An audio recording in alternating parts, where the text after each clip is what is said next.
வணக்கம். இன்றைக்கி என்ன பார்க்க போகிறோம்னா விரால் மீன் வறுவல் பார்க்க போகிறோம். இதுக்கு நான் விரால் மீன் இப்படி கழுவி இந்த சைஸில் கட் பண்ணி எடுத்து வச்சுருக்கேன். 1 டேபிள் ஸ்பூன் அரிசி மாவு,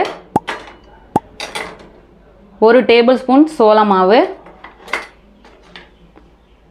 1 டேபிள் ஸ்பூன் தனி மிளகாய்த்தூள், 1/2 டேபிள் ஸ்பூன் மல்லித்தூள், 1/4 டீஸ்பூன் மஞ்சள் தூள், 1 teaspoon garam masala, 1/2 table spoon கெட்டியான தயிர், 1 டேபிள் ஸ்பூன் இஞ்சி பூண்டு பேஸ்ட், உப்பு தேவையான அளவு, எண்ணெய் தேவையான அளவு, அவ்வளோதான். இப்போ செய்ய ஸ்டார்ட் பண்ணலாம். இப்போ ஒரு பாத்திரம் வச்சுருக்கேன். இதில் தயிர் சேர்த்துக்கிறேன், அரிசி மாவு, சோள மாவு, கரம் மசாலா,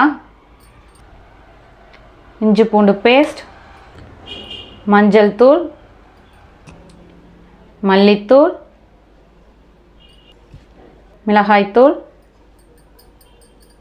உப்பு வறுவலுக்கு தேவையான அளவு எல்லாம் சேர்த்து நல்லா கிளறிக்கலாம்.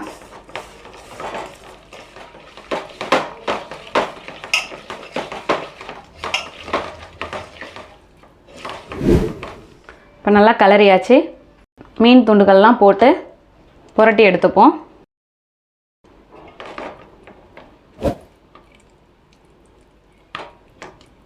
இப்படி 2 பக்கமும் கோட்டாகிற மாதிரி பார்த்துக்கோங்க. இதே போல் எல்லா பீசஸையும் கோட் பண்ணி எடுத்துப்போம். இப்போ எல்லா மீன்லையும் மசாலாவை தடவி கோட் பண்ணி வச்சாச்சு. இது ஒரு 10-15 நிமிஷம் ஊறட்டும், அப்புறம் வறுக்கலாம். இப்போ 10 நிமிஷம் ஆயிடுச்சு. இப்போ வறுக்க ஸ்டார்ட் பண்ணலாம். தோசைக்கல் வச்சுருக்கேன். இதில் ஒரு 2-3 டேபிள் ஸ்பூன் எண்ணெய் விட்டுக்கிறேன். இப்போ கல் ஹீட் ஆகட்டும். இப்போ கல் ஹீட் ஆகிடுச்சு, எண்ணெயும் ஹீட் ஆகிடுச்சு. இப்போ 2 பீஸாக போட்டு வறுத்து எடுப்போம். மீடியம் ஃப்ளேம்லேயே வச்சுக்கோங்க, கருகிடாமல் பார்த்துக்கோங்க. இப்போ மீனுக்கு மேலே கொஞ்சமாக ஒரு சொட்டு எண்ணெய். நம்ம ஷாலோ ஃப்ரை தான் பண்ணுறோம், அதனால் கொஞ்சமாகவே எண்ணெய் சேர்த்தா போதும். இப்போ பரட்டி விடலாம். இப்படி கோல்டன் கலர் வர்ற மாதிரியே எல்லா வறுவலையும் பரட்டி விட்டு வேக வச்சுக்கோங்க.